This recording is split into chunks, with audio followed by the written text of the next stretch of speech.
السلام عليكم ورحمة الله وبركاته. كل مهنة بيمتهنها الناس على كوكب الأرض مهمة جدا مهما كانت صغيرة، واختفائها هيؤدي إلى كوارث.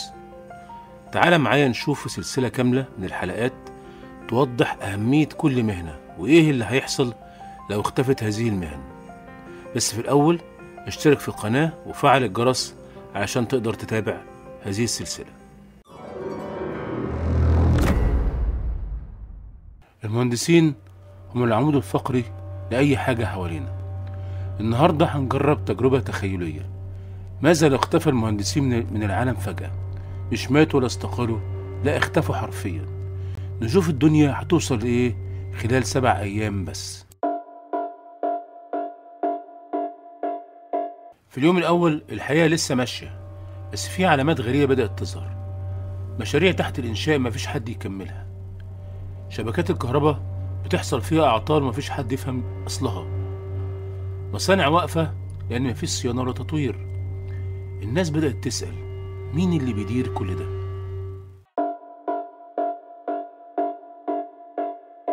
في اليوم التاني الكهرباء بتقطع في مناطق كتير لأن المهندسين اللي بيوزعوا الأحمال مبقوش موجودين. شبكات الإنترنت بقت بطيئة جدا، والمشكلة إن مفيش مهندس شبكات يلاقي الحل.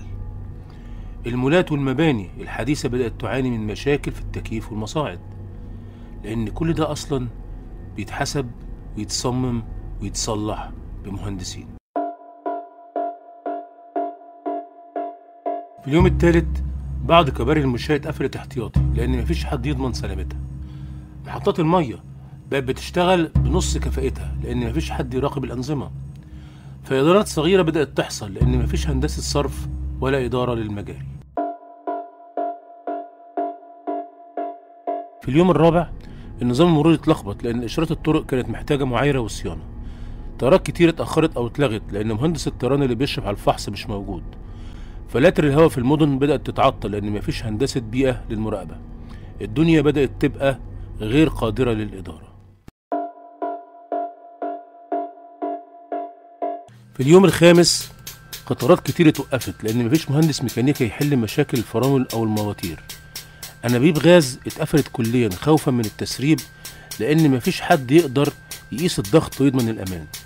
شركات الاتصالات أعلنت حالة الطوارئ، بس للأسف اللي بيحل الطوارئ مهندسين.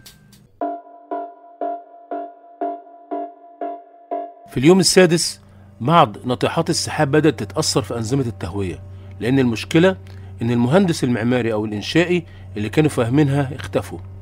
المستشفيات لسه شغالة بالأطباء، بس الأجهزة الطبية بدأت تتعطل لأنها أصلا بتتركب وتتصان بمهندسين أجهزة ومعدات.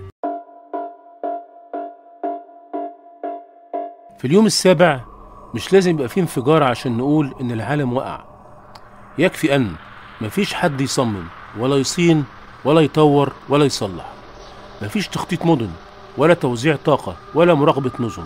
النتيجة العالم هيتحول تدريجيا لركام وأعطال مستمرة من غير ما حد يعرف يحلها. عشان كده من غير مهندسين مفيش حضارة أصلا. المهندسين مش رفاهية، ده اللي بيخلي الكهرباء توصل والمية تشتغل والعمارات تقف والمصانع تدور والإنترنت يعيش. فلو اختفوا فجأة اللي هيقع مش بس المباني، اللي هيقع هو العالم نفسه. إن شاء الله يكون الفيديو عجبك. ياريت تعمل لايك واشتراك في القناة وتفعيل الجرس علشان تتابع السلسلة كاملة. السلام عليكم.